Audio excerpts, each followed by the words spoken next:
नमस्कार। बस अब दुख और नहीं। बहुत बहुत स्वागत है आप सभी का हमारे इस खास कार्यक्रम में, जहां हमारी पूरी कोशिश रहती है कि हम आपको एक ऐसे रास्ते पर ले चलें जहां से आपको मिल जाए आपके दुखों से मुक्ति। मैं ये भी जानती हूँ कि हम सभी के जीवन में अलग अलग तरह की परेशानियाँ होती हैं। किसी को अपने पारिवारिक दुखों से परेशानी है, यानी परिवार में आपसी रिश्तों में कहीं ना कहीं कोई परेशानी है। कुछ लोगों को ये लगता है कि वो अपने जीवन में तरक्की नहीं कर पा रहे। ये परेशानी भी कम छोटी नहीं है। इसके अलावा भी बहुत सारी परेशानियां हैं जिनसे हम दो चार रोज़ाना होते रहते हैं। शायद ही ऐसा कोई इंसान होगा जो ये कहे कि वो बिना परेशानी के अपनी ज़िंदगी निर्वाह कर रहा है। बस ज़रूरत इस बात की है कि ईश्वर का वो कैलेंडर हमारे हाथ लग जाए जिसमें हमारे बारे में सब कुछ वर्णित है, जिसमें सब कुछ लिखा है कि किस पल हमारी ज़िंदगी में हमें खुशियाँ मिलने वाली हैं, और अगर गम आने भी वाले हैं तो बचाव का रास्ता क्या है। अगर आप भी रास्ता ढूंढ रहे हैं तो यही टिके रहिएगा। चैनल बिल्कुल चेंज मत कीजिएगा, क्योंकि आपको हम ये ज़रूर बताएंगे कि आपकी ज़िंदगी की कुंजी किसके पास है। आपके स्वयं के पास है। हैरत हो रही होगी आपको जानकर, लेकिन आपके इस हैरानी पर से पर्दा मैं ज़रूर उठाऊंगी, क्योंकि हमारे साथ मौजूद हैं विश्व के जाने माने ज्योतिषाचार्य, लाल किताब के ज्ञाता पंडित जी.डी. वशिष्ठ जी, जो कि लाल किताब अमृत के माध्यम से हम सबके जीवन के बारे में तमाम बारीकियों को हम तक पहुंचाते हैं, और हम उन्हें स्वयं पढ़कर उसमें दिए हुए उपायों के ज़रिए अपनी ज़िंदगी को सुगम बना लेते हैं। आज हमने अपने स्टूडियो में कुछ गेस्टों को भी आमंत्रित किया है जो आप में से ही हैं, अपने जीवन की कुछ परेशानियों को लेकर आए हैं। हो सकता है कि उनके सवालों को सुनकर आपकी जो परेशानियां हैं उनका हल भी आपको मिल जाए।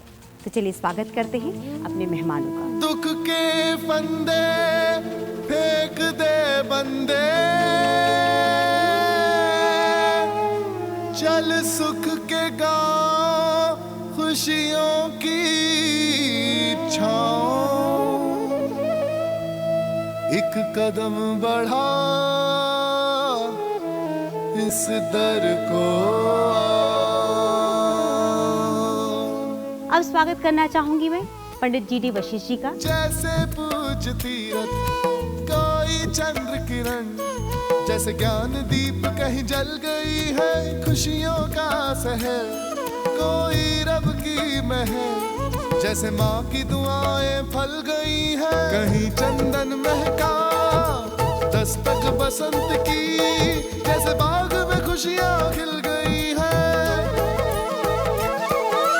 जैसे सुख का सूरज उग ही गया, दर्शन गुरु वशिष्ठ का हो ही गया, दर्शन गुरु माता रानी खुशियाँ बख्शे। हो ही गया। गुरुदेव, आज भी हमारे प्रोग्राम में कुछ लोग आए हुए हैं अपनी अपनी समस्याओं को लेकर के। इनकी एक बार सरसरी तौर पर हम समस्या सुन लेंगे, लेकिन उससे पहले मैं आपसे एक सवाल पूछना चाह रही हूँ। हम पिछले कुछ समय से लगातार कोशिश कर रहे हैं कि जो समाज में व्याप्त परेशानियाँ हैं उनको हम दूर कर सकें। आप कई बार कॉमन आंसर्स भी देते हैं, कॉमन उपाय भी बताते हैं, फिर भी मन में एक भय बना रहता है कि कहीं ऐसा तो नहीं कि वो जो उपाय आप बता रहे हैं उनमें किसी ग्रह की ऐसी कोई टेढ़ी दृष्टि पड़ जाए और हमारे द्वारा किए गए उपाय हमारे लिए गलत साबित हो जाए। आप ऐसा तो बिल्कुल नहीं बताते ना? नहीं, ऐसा बिल्कुल भी नहीं है। अगर कोई मैंने जो समस्या बताई है और वो उपाय आप अगर करते हैं तो आपको कुछ भी डरने की ज़रूरत नहीं है। लेकिन कई लोग ऐसे भी हैं दुनिया में जो समस्या नहीं सुनते, सिर्फ उपाय सुनते हैं और समस्या को रिलेट नहीं करते और उपाय करना शुरू कर देते। ऐसे लोगों को नुकसान होने के वाकई में चांसेस रहते हैं। इसीलिए उपाय करने से पहले जो हमने बोला है उसके ऊपर पूरे श्योर हो जाए कि वाकई में हमारी यही समस्या है और यही उपाय हमें करना है। अब मान लो किसी का सर दर्द हो रहा है और वो बुखार की गोली खाएगा तो कैसे चलेगा? ये तो खुद देखना है कि वाकई में हमें बुखार है तो बुखार की ही गोली खानी है, सर दर्द है तो सर दर्द की ही गोली खानी है। यानी जो आप सिम्टम्स हमें बताते हैं, हमें पहले सिम्टम्स के साथ अपने प्रॉब्लम को देखना पड़ेगा कि क्या ये इससे रिलेट हो रहे हैं। बिल्कुल। अगर हो रहे हैं तो ही हम उपाय करें। फिर आंख बंद करके आप उपाय कर सकते हैं, आपको फ़ायदा ज़रूर होगा। गुरुदेव, अब ऐसा करते हैं कि मैं इनके सवालों को सुन लेती हूँ कि ये लोग क्या लेकर आए हैं यहाँ पे सवाल। मैं जिंदगी के ऐसे चौराहे पे खड़ा हूँ जहाँ कुछ भी समझ नहीं आता कि कहाँ चलूँ। सब हसरत जल कर राख हुई। मैंने तो खुद ही अपने लिए कुआं खोद दिया। जमाने ने खाई अब आगे कुआं है और पीछे खाई। ग्रह हर टेढ़ी चाल चले।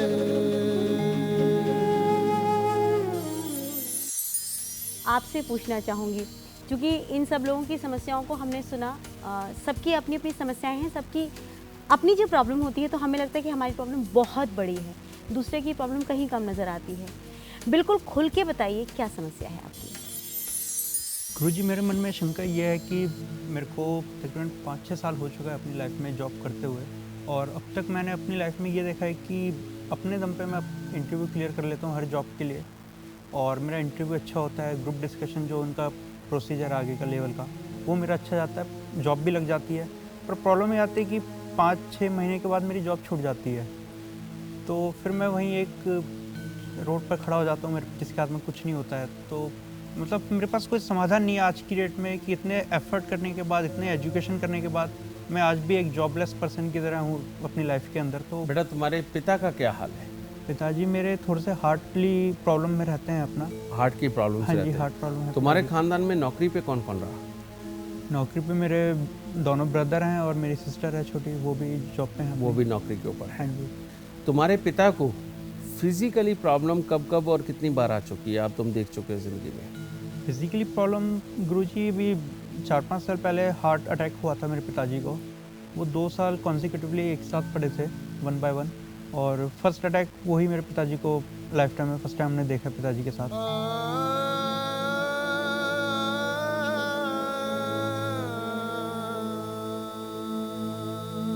और तुम कितने भाई हो? हम 3 भाई हैं गुरुजी। बिल्कुल ठीक है बेटा। तुमने अपने दादाजी को कब तक देखा? दादा दादी जी को मैंने नहीं देखा अपनी लाइफ आपने में। नहीं देखा? नहीं। बेटा तुम्हारी कुंडली के अंदर लाभ स्थान के राहु देव सारे मामले को खराब किए हुए हैं। आज तुम्हारी उम्र कितनी है लगभग? मुझे 27 हो चुकी है। और आज से 4 साल पहले तुम्हारे फादर को हार्ट अटैक भी हुआ। हाँ जी। तब उम्र तुम्हारी रही होगी 23, 24, 25 की, इसी के बीच के।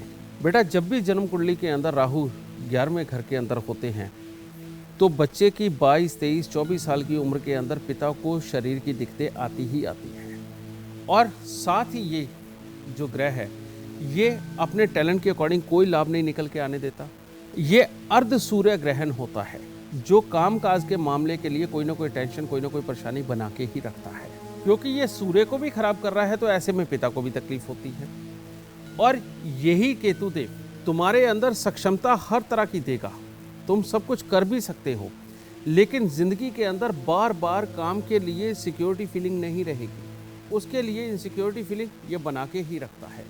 और यही योग दादा दादी का सुख भी नहीं देता, और अगर हो भी तो 12 साल की उम्र तक लगभग खत्म कर डालता है, खास करके दादा का सुख। और यही योग के कारण तुम जिंदगी के अंदर जितनी बार भी पैसा कमाओगे, उतनी बार तुम्हारा पैसा बिखरेगा, बेकार की चीज़ों के ऊपर खर्च होगा, पैसा बचेगा बिल्कुल नहीं। 11वें स्थान के राहु बृहस्पति के साथ में कंसर्न होते हैं, तो इंसान के अंदर तेज बुद्धि भी देते हैं, ज्ञान को याद रखने की ताकत भी पूरी देते हैं। इंसान अपनी सारी परीक्षाएं उत्तीर्ण कर भी लेता है, लेकिन उसके बाद जो उनसे लाभ मिलने चाहिए वो नहीं पूरी तरह से टिकने देता। ऐसे में सूर्य देव की खराबी के इलाज तुम्हें करने बेहद ज़्यादा ज़रूरी है। इसके लिए बेटा अब जो मैं उपाय तुम्हें बताने जाऊंगा, उससे तुम्हारे पिता भी अच्छे होंगे और तुम्हारा कामकाज भी अच्छा होगा। और मैं आप सबको भी बता दूं कि जिन लोगों के भी पिता को प्रॉब्लम में साथ के साथ चल रही है, और साथ में ही उनकी अपनी नौकरी में प्रॉब्लम में चल रही है, और नौकरी बदल जाती है, शिफ्ट हो जाती है या ट्रांसफ़र हो जाता है, ऐसे हालात जिनके साथ में चल रहे हैं, और साथ ही पिता भी उन दिनों के अंदर बीमार रह चुके हैं और उनको तकलीफ़ें रह चुकी हैं और चल भी रही हैं हल्की हल्की तकलीफ़ें, ऐसे लोगों के सूर्य खराब होते हैं। ऐसे जो भी लोग हों, और तुम भी बेटा, सबसे पहले तो 43 दिन लगातार बंदरों को गुड़ और गेहूं खिला डालो। और यही उपाय वो लोग भी कर सकते हैं कि 43 दिन लगातार बंदरों को गुड़ और गेहूं, यानी कि दोनों ही चीज़ें डालनी बहुत ज़रूरी हैं, ये खिला डालनी। उसके बाद में हर रविवार बंदरों को गुड़ और गेहूं खिलाना है 1 साल तक लगातार। मात्र इतना सा उपाय करने पर पिता की उधर सेहत अच्छी हो जाएगी, इधर तुम्हारी जॉब बिल्कुल टिक जाएगी और उसके बाद हटेगी नहीं। अब तुम्हारी कुंडली के अंदर पॉसिबल है कि 10वें घर के अंदर भी कोई ग्रह बैठा हो जिसके कारण केतु का टकराव है, तो इसको ठीक करने के लिए तुम्हें एक लाल झंडा तिकोना गोटा किनारी वाला लेकर के तुम 27 बृहस्पतिवार उसको मंदिर की छत के ऊपर लगा दो। घर में कुत्ता जरूर पालो, लेकिन एक ही रंग का पालो, 2 रंग का कुत्ता नहीं होना चाहिए। इस चीज का ध्यान रखना। मात्र इतने से उपाय तुम्हें जॉब दे देंगे। पढ़े लिखे तुम समझदार हो, स्वस्थ हो, किसी चीज की कोई कमी नहीं। इसके बाद में तुम्हारी ये जो करियर से संबंधित और पिता से संबंधित जो तकलीफ है वो बिल्कुल खत्म हो जाएगी।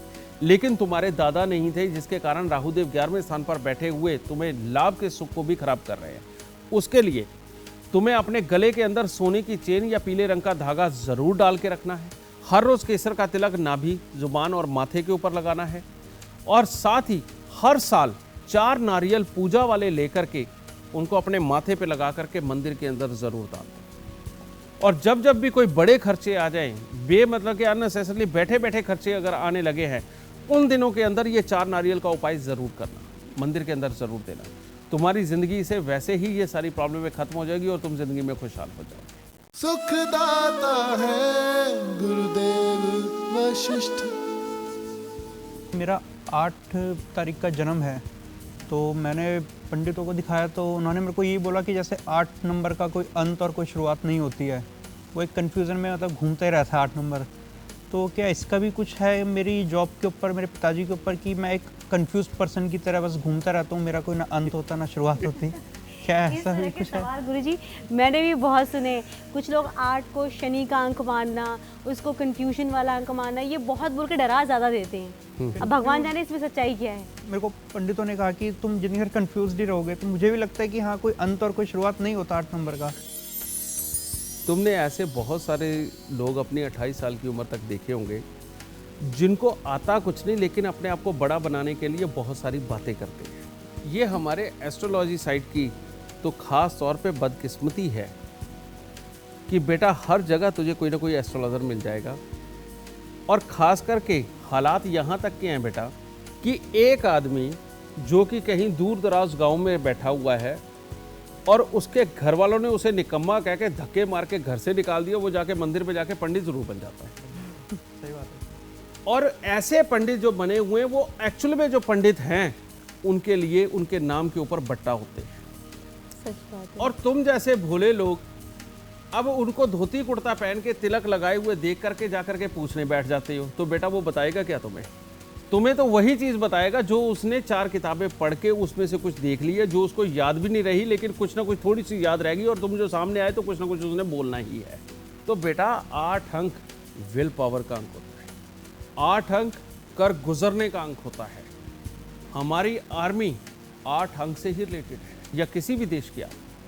और 8 अंक में इतनी ताकत होती है कि चाहे कुछ भी हो जाए, लेकिन उसके बावजूद भी जिंदगी के अंदर अपने काम को पार लगा के रहना है।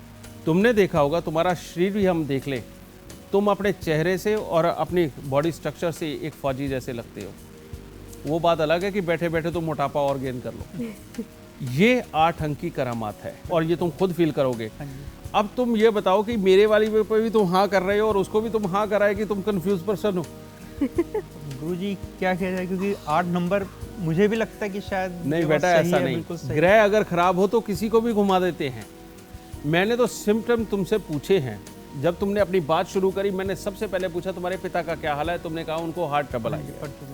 फिर मैंने तुमसे एक बात और पूछी कि तुम्हें दादा हैं, तुमने कहा मैंने बचपन से देखा ही नहीं, मेरी प्रॉब्लम खत्म होगी। मेरे को पता चल गया कि केतु देव तुम्हारी कुंडली में 5वें स्थान पर है, राहु देव 11वें स्थान के ऊपर है, सूर्य खराब है। सूर्य खराब हो तो आदमी नौकरी के ऊपर टिक ही नहीं सकता।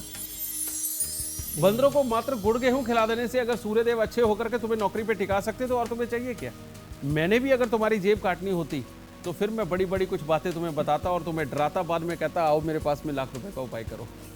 फिर तुम जिंदगी में गुरुजी सुखी मैं रहोगे। ये भी कर चुका हूँ अपनी लाइफ के अंदर। यानी आप हर जगह से घूम के आ चुके हैं। लेकिन बेटा घाट अब का तुम्हें पानी कहीं पी भी लिया जाके मैंने। पैसे खर्च करने की जरूरत नहीं, मात्र इतने से उपाय करो, इसी में तुम्हारा बेड़ा पार हो जाएगा। ठीक है। खुशियां दे प्रभु। सुख पर हक मेरा भी है, सुख पर हक मेरा भी है, मेरा भी हक है।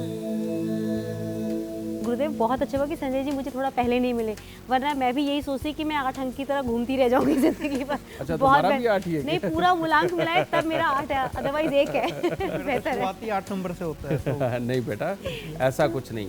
जो मूलांक होते हैं ये किसी न किसी ग्रह से प्रेरित होते हैं और अंक कह लो या ग्रह कह लो, बात एक ही होती है। उससे हमारी नेचर डेवलप होती है कि हम किस तरह के हैं, हमारे अंदर क्या क्या क्षमताएं हैं।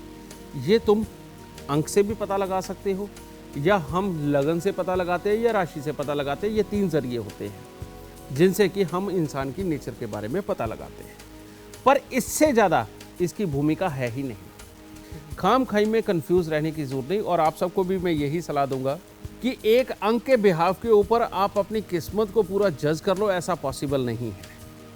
और एक लगन या राशि के हिसाब से आप ये मान लें कि आपका तो कुछ हो ही नहीं सकता, तो ये तो महाबेवकूफ़ी है। बिल्कुल सही कहा जी। पूरी कुंडली का अपने निरीक्षण करवाएं और उसके अनुसार उनके उपाय करके अपनी ज़िंदगी को संवारें, वो ज़्यादा उत्तम है, बजाय कि बेमतलब की भ्रांतियों के अंदर जा कर के अपना मॉरल डाउन करके आप अपनी ज़िंदगी के हथियार छोड़ बैठे। ये चीज़ अच्छी नहीं है। संजय जी, वैसे तो गुरुदेव ने आपकी समस्या सुन के तुरंत आपको समाधान बता दिया, लेकिन मेरे मन में एक सवाल उठा। मैं ये जानना चाह रही थी, आपने जो बार बार नौकरी बदली है, आप क्या अपने व्यवहार की वजह से आपका झगड़ा हो जाया करता था, आपके अंदर पेशेंस की कमी रही, क्या वजह रही कि आप बार बार बदलते रहे? केतु देव जब 5वें घर के अंदर होते हैं तो ऐसा इंसान अपने आसपास के माहौल और अपने सीनियर के दिमाग में खटकता है बिल्कुल सही गुरुजी, और बिल्कुल सही कह रहे हैं। बेमतलब का नेगेटिव होता चला जाता है। और बल्कि मैंने एफर्ट हमेशा पॉजिटिव किया, मेहनत अपनी 100% आउटपुट दिया, काम में हमेशा औरों के लेवल पे मैं मतलब अपर ही रहा, पर फिर भी वही 5-6 महीना जॉब बेमतलब ये खटेगा। और उसमें एक ऐसी फीलिंग सी बनती है कि जिसमें आदमी, वो कहते हैं ना कि जहाँ इज्जत ना हो वहाँ रह के क्या फ़ायदा। एग्जैक्टली वो वाला भाव एक तरह का पैदा होता है, या तो वहाँ से जवाब मिल जाता है या आदमी खुद छोड़ देता है। और ये सिर्फ इन्हीं की बात नहीं मैंने बताई, ये हर उस इंसान की बात है जिनकी भी जन्म कुंडली के अंदर 5वें घर के अंदर केतु है और वो शुरुआती उम्र के अंदर है, जैसे कि ये शुरुआती उम्र में है। उन सब के साथ में ये हालात होते हैं और उन सब के उपाय यही हैं जो मैंने बताए हैं। हर रविवार को बंदरों को गुड़ गेहूँ खिलाए 43 दिन के बाद में, और साथ ही लाल झंडा तिकोना गोटा किनारी वाला लेकर के उसे 27 बृहस्पतिवार मंदिर की छत पे लगा दे, सारी प्रॉब्लम जड़ से खत्म। एक एक उपाय से निश्चित अब दुख की करारी हार, अब दुख की करारी हार, अब दुख की करारी हार अब। गुरुदेव, एक कॉम्प्लीमेंट आपको देना चाहूँगी। आप बिना लैपटॉप के भी इतनी सटीक प्रेडिक्शंस करते हैं कि मैं तो सच में हैरत में पड़ गई हूँ कि आप तो बिना लैपटॉप के ज़्यादा अच्छा बताते हैं। मैं एस्ट्रोलॉजर हूँ, अगर मैं जन्म कुंडली देख के ये पता लगा सकता हूँ कि यहाँ पर ग्रह बैठा है और ये समस्या है, तो मैं ये भी तो पता लगा सकता हूँ कि ये समस्या है तो ग्रह कहाँ बैठा है। बिल्कुल, ये भी इजीली पता लगाया जा सकता है। ओह माय गॉड, मेरे ख्याल से आप मील का पत्थर साबित हो जाएंगे तमाम उन लोगों के लिए जो लोग अभी तक ये सोचते थे कि जब तक हम कुंडली ना देख लें, जब तक उसकी विवेचना ना कर लें, तब तक सही प्रेडिक्शंस नहीं दे सकते। नहीं बेटा, ऐसा नहीं है। जो आदमी परफेक्ट हो चुका हो वो कुछ भी कर सकता है अपने प्रोफेशन में। ये आपने वाकई बहुत बेहतर बताया, और उपायों को सच में ज़रूर पूरा कीजिएगा, क्योंकि सिर्फ उपाय सुन लेने से या गुरुदेव की शरण में आ जाने मात्र से ही दुख दूर नहीं होते। सिर्फ मन को एक सेटिस्फैक्शन मिलती है कि सही व्यक्तित्व से मिले हैं। उपायों को करने के पश्चात ही आपको लगेगा कि आपकी ज़िंदगी बदली है। बिल्कुल सही बात है बेटा। हम यही तो चाहते हैं कि हम सभी का जीवन सुखमय हो। कोशिशें करना हमारी ज़रूरत है, क्योंकि जिस दिन हम कोशिश करना छोड़ देंगे, यकीन मानिए ना तो सफलता आपके द्वार आएगी, ना ही आप ज़िंदगी में कभी कोई खुशी हासिल कर पाएंगे। हम आपको राह दिखाते हैं, चलना आपकी जिम्मेदारी है। एक कदम अपना बढ़ाइए, हम हर कदम आपका साथ देंगे, ये हमारा वादा है। गुरुदेव, आपकी आज्ञा हो तो हम इनकी लाल किताब अमृत मंगवा लेते हैं। बेशक। चल जाग जरा, उठ देख उधर उग आया सूरज एक नया, हर किरण किरण में लिखी है तेरे सुख की एक नई कथा, सुख की अनुपम अद्भुत ये रीत, सुख सागर का सारा अमृत, ये लाल किताब अमृत है, ये लाल किताब अमृत है। सब ग्रह तारे नक्षत्र लगन तेरी खुशियों में शामिल है, नव मंथन ज्योतिष जग का हुआ, नव अमृत सुख का प्राप्त हुआ, सुख सागर का सारा अमृत, ये लाल किताब अमृत है। शीश नवा स्वीकार करो, ये पावन पुण्य का फल सा है।